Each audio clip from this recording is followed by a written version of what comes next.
কথাটো হ'ল যে মুখ্যমন্ত্ৰীৰ মনটোত কোনো ৰুচিপূৰ্ণ চিন্তা মানসিকতা নাই। সংস্কৃতিবান মানুহৰ যিটো অসমীয়া মানুহৰ যিটো স্বভাৱ সেইটো নাই কাৰণে এনেকুৱা ধৰণৰ কথা ক'ব পাৰিছে। মই তেওঁৰ এই গোটেই কথা বতৰাবোৰত মই দুটা কথা মই অনুভৱ কৰিছোঁ। এটা হ'ল তেওঁ হয়তো মই আহোম হোৱাৰ কাৰণে তেখেতৰ মনত থকা যিটো সংকীৰ্ণ যিটো চিন্তা, বৰ্ণবাদী যিটো চিন্তা, সেই চিন্তাৰ কাৰণে এই কথাটো হয়তো ক'ব পাৰে। মোৰ তেওঁৰ মনত অনবৰতে সংকীৰ্ণ দৃষ্টিভংগী, বৰ্ণবাদী মানসিকতা এটা লৈ থকাৰ কাৰণে মই আহোম হোৱাৰ কাৰণে হয়তো তেওঁ এই কথাটো ক'ব পাৰে মোৰ দৃষ্টিত। কাৰণ মই মাদানীৰ লগত সম্পৰ্কটো লিগেচিটো ধুনীয়াকৈ দেখাই দিছোঁ তথ্য সহকাৰে। মোৰ লগততো কেনেকৈ তেওঁলোকৰ লগত বিজেপিৰ লগত দীঘলীয়া সম্পৰ্ক, RLDৰ লগত কেনেকুৱা সম্পৰ্ক, কেনেকৈ তেওঁলোকে MP হ'ল মাদানী, বা মাদানীয়ে গুজৰাটত কেনেকৈ ঠিকা কৰিছিলে বিজেপি চৰকাৰ থাকোঁতে, এই গোটেই কথা বতৰাবোৰ দীঘলীয়াকৈ মই প্ৰমাণ কৰি দিছোঁ তেওঁলোকৰ লগত সম্পৰ্ক আছে। গতিকে তেওঁ এই কথাটো কোৱাৰ লগে লগে এটাতো তেওঁৰ ফ্ৰাষ্ট্ৰেশ্যন, তেওঁৰ বিৰক্তিটো ওলাইছে, দ্বিতীয় তেওঁ সংকীৰ্ণ মানসিকতা। এগৰাকী খুব নিম্ন ৰুচিৰ মানুহে এনেকুৱা কথা ক'ব পাৰে। এতিয়া আমি ক'বলৈ বেয়া, ক'ব নালাগে, তেওঁৰ পৰিয়ালৰ মানুহে কি খাই ক'ত থাকিব লগা হৈছে, এইবোৰ কথা যেতিয়া আমি ক'বলৈ আৰম্ভ কৰিম তেতিয়া তেওঁ পলাই তত নাপাব। ক'ত আহিছেতো ৰাজনীতি কৰিব লাগে, মোৰ ষ্টেটমেণ্ট নোচোৱাকৈ এনেই হাৱাত কথা কৈ আছে। মই কৈছোঁ যে অসম চুক্তিৰ 10 নম্বৰ আৰু 11 নম্বৰ দফা মতে উচ্ছেদ কৰিব। অসম চুক্তি মানুহ দেশৰ আইন আৰু সংবিধানে কি কৈছে, আইন আৰু সংবিধানৰ উচ্চতম ন্যায়ালয়ৰ অবজাৰ্ভেশ্যনে কি কৈছে। আমি দেশত ন্যায় মানুহটো তেখেতে নেমানিব পাৰে, যাৰে তাই ভৰিত গুলিয়াই দিবলৈ অৰ্ডাৰ দি দিব পাৰে। আমি আইন মানুহ, সংবিধান মানুহ, সংবিধানে যেনেকৈ উচ্ছেদ কৰিব কৈছে তেনেকৈ। উচ্ছেদটো নিৰ্বাচনী বৈতৰণি পাৰ হোৱাৰ অস্ত্ৰ হ'ব। যেনেকৈ সংবিধানৰ নিৰ্দেশনা আছে, উচ্চতম ন্যায়ালয়ে যেনেকৈ নিৰ্দেশনা দিছে, আৰু অসম চুক্তিৰ 10 আৰু 11 নম্বৰ দফাই যেনেকৈ কৈছে তেনেকৈ উচ্ছেদ হ'ব লাগিব। আৰু উচ্ছেদিত মানুহ যিসকল আছে, বিদেশীসকল হ'লে তেওঁলোকৰ বিৰুদ্ধে কেছ ৰুজু কৰিব লাগে আৰু তেওঁলোকক ডিটেনশ্যন কেম্পত ৰাখিব লাগে। এইটো কথা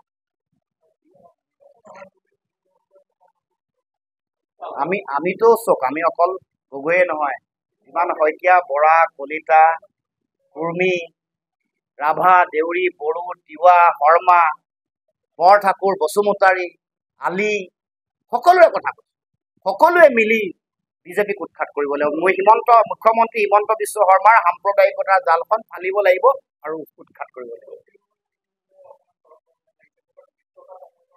নাই চক বিজেপিক হৰুৱাবৰ কাৰণে হাতত এটাই ৰাস্তা আছে, ঐক্যবদ্ধতাৰে। আৰু সেইটো নিৰ্বাচনৰ বিগত নিৰ্বাচনসমূহে প্ৰমাণ কৰিছে। আপোনালোকে হাৰিয়ানাৰ নিৰ্বাচন, আপোনালোকেই বিভিন্ন বিশ্লেষণ আগবঢ়াইছে, আপোনালোকে দিল্লীৰ নিৰ্বাচনৰো নিৰ্বাচনী বিশ্লেষণ আগবঢ়াইছে, আৰু অসমৰ যিটো বাস্তৱ পৰিস্থিতি, সেই পৰিস্থিতি এইটো কথা কৈছে যে ভোট বিভাজনটো ন্যূনতম হ'লেও, মানে 1%তকৈ কম যদিও হয়, 0.9%, 0.7%ও যদি হয়, প্ৰভাৱটো হাজাৰত হয়, 3000, 4000, 2000, 5000 হয়, সেইটোৱে প্ৰভাৱ পেলায়। 5000 যেতিয়া কোনোবাই বিভাজিত হৈ ভোট আগবাঢ়ি গৈছে, 5000 মানে 10000, 10000 প্ৰভাৱটো পৰে, সেই 10000ৰ লাভটো, মুনাফাটো বিজেপিৰ হয়। সেইটো কথা চিম্পুল এৰিথমেটিক, প্ৰাথমিক বিদ্যালয়ৰ মানুহে এইটো কথা বুজি পায়। সেইকাৰণে বিজেপিক হৰুৱাব খোজা প্ৰতিগৰাকী মানুহেই এই যিটো সূত্ৰ, এই যিটো লক্ষ্য, অহা কাইলৈ তেজপুৰত আমাৰ এটা যোগদানৰ কাৰ্যসূচী আছে। প্ৰায় 1000 মানুহে যোগদান কৰিব। তালৈ আহোঁতে কাৰ্যালয়ত সোমাই গৈছোঁ, আৰু কিছুদিনৰ আগতে আমাৰ এইটো কাৰ্যালয় ইয়াত আমি উদ্বোধন কৰিছোঁ। গতিকে আমি সাংগঠনিক পৰ্যালোচনা কৰিবৰ কাৰণে, কাৰণ নিৰ্বাচনলৈ অহা কেৱল মাত্ৰ 7 মাহে আছে, এই সময়ত নগাঁৱৰ আমাৰ দলৰ সাংগঠনিক ভেটি কি ধৰণে, ক'ত আমাৰ শক্তিশালী ৰূপত আগবাঢ়িছে, ক'ত আৰু কৰিব লগা আছে, আৰু ৰাজনৈতিক ৰণকৌশল কেনেকুৱা ধৰণৰ হ'ব, এনেকুৱা ধৰণৰ পৰ্যালোচনা এটাৰ কাৰণে আজি নগাঁও কাৰ্যালয়ত উপস্থিত হৈছোঁ। আৰু অহা কাইলৈ তেজপুৰ, পৰহিলৈ বজালী জিলাত আমাৰ যোগদানৰ কাৰ্যটো হ'ল যে যিখন নতুন নিৰ্দেশনা আহিছে, ইমিগ্ৰেশ্যন এণ্ড ফৰেনাৰ্ছ এক্সপালছন অৰ্ডাৰ 2025, এইখন কাৰে এটা নতুন সংস্কৰণ। অহা 10 বছৰলৈ 2014 চনৰ 31 ডিচেম্বৰ নাগৰিকত্ব সংশোধনী আইন মতে বিদেশী নাগৰিকত্ব দিয়াৰ তেওঁলোকৰ এটা ব্যৱস্থা আছিল। অসমৰ বা উত্তৰ পূৰ্বাঞ্চলৰ প্ৰতি অন্যায় আছিল এতিয়া সেই নাগৰিকসকলকে আৰু 10 বছৰ অতিৰিক্ত তেওঁলোকক থাকিব দিব বুলি কৈছে কেৱল মাত্ৰ কিন্তু যিহেতু নাগৰিকত্ব মানে